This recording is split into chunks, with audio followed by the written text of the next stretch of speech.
Evet, 27 Şubat 2025'te bir mesajı yayınlanmıştı ve gerçekten tarihe önemli bir etki yaptı ve özellikle Kürt meselesinin çözümü konusunda çok güçlü bir adım gerçekleşti. Geride bıraktığımız bir yıl boyunca kendisi de bunu birinci aşama olarak tanımlanmıştı. Şimdi 27 Şubat 2026'da yeni bir açıklaması, yeni bir deklarasyonu toplumla, bütün dünya kamuoyuyla buluştu. Bunu da kendisi ikinci aşama olarak değerlendiriyor. Gerçekten geride bıraktığımız birinci yıldan sonra şimdi ikinci aşamada bir demokratik entegrasyon aşamasını konuşmaya başlıyoruz ve bu demokratik entegrasyon meselesinin de merkezinde tabii ki hukuk alanında yapılacak olan yasal düzenlemeler yer alıyor. Bu konuda neler yapılması gerektiğini ve nasıl bir perspektifle, nasıl bir anlayışla hayata geçmesi gerektiğine dair bir açıklamaydı. Çok önemli bir açıklama. Özgür yurttaşlıktan anayasal vatandaşlığa eşit temelde bir yaklaşımdan Kürt meselesinin demokratik çözümünün hukuki zemininin oluşmasına, silah bırakmaktan diğer bütün meseleleri kapsayacak bir hukuk kapısından nasıl girileceğine dair çok ciddi, çok gerçekçi bir açıklamaydı. Ve bu açıklama bütün dünya ile, Türkiye ile buluştu. Şimdi bunun gereklerini yapmak lazım. Bunun yol haritasını aslında sunmuş oldu. Nasıl ki bir yıl önce ortaya koymuş olduğu demokratik siyaset stratejisiyle demokratik uzlaşı anlayışının kapılarını açmışsa, negatif barış sürecinin şimdi tamamlandığını söylüyor. Silah bırakma meselesi evet bir meseleydi. Bunu hep karşımıza getiriyordunuz. İşte bu halloldu ama şimdi de hallolması gereken nedir? Hukuk zemininde atılacak adımlardır. Bunun yasal düzenlemeleridir. Silah bırakanların hukuki güvencesidir. Bu meseleye dair yargılanmış olanların, bugüne kadar mağdur olmuş olanların bunun ortadan kaldıracak düzenlemelerin hayata geçmesidir. Dolayısıyla kapsamlı bir çerçeveyi ortaya koymuş oldu. Meclis raporu tamamladı. Ramazan bayramından sonra da çok hızlı bir şekilde öyle umuyorum ki bu yasal düzenlemeler gündeme gelir. Sağlıklı istişarelerle, yine demokratik uzlaşı aklını koruyan bir yerden uzlaşarak, bizim için baş müzakereci, meselenin esas aktörü olan Sayın Öcalan'la bu diyalog zemininde buluşarak, onun yaşam, çalışma koşullarının özgürleştiği bir ortamda bu istişarelerin sürdüğü, bir müzakerenin oluştuğu adımlar atılır.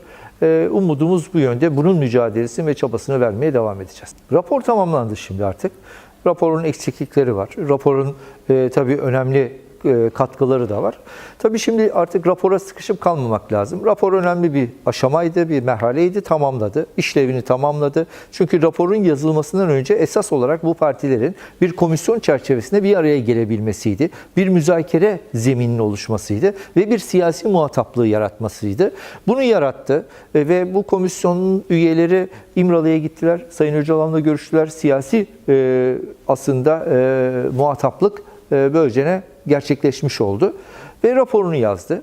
Raporda tabii eleştirdiğimiz yerler var. Şerhimizi koyduk zaten. Kabul etmediğimizi, bunların kabul edilemeyeceğini, bunlarla yol alınamayacağını söyledik. Çünkü meseleyi artık belli kalıplara dökerek değil, uzlaşarak, müzakere ederek, herkes için aslında demokratik çözüme katkı sağlayacak bir yerden hareket ederek yol alınabilir. Şimdi artık yasa aşamasına geçiyoruz. Yani artık rapora takılıp kalamayız. Rapor önemli bir işlevini gerçekleştirdi ama şimdi artık tabii ki geçmişi de dikkate alarak yasal süreci çalıştırmak zorundayız. Bir kere bütün bu saldırılar, bütün bu gelişmelerde en çok etkilenen halk tabii ki Kürt halkı, diğer halklarla beraber.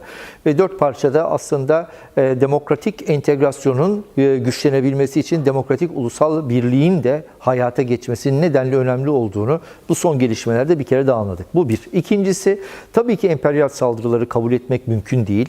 Emperyalizmin, emperyal aklın bölgeyi nasıl sürekli olarak aslında istikrarsızlaştırdığı bir savaş ortamında, bir çatışma ortamında tuttuğunu biliyoruz. Bu bir sömürgeci akıl ama diğer taraftan İran rejiminin de yıllardır başta Kürt halkı olmak üzere farklı halklara yönelik uygulamış olduğu baskı, şiddet ve zulüm politikaları da bir gerçeklik.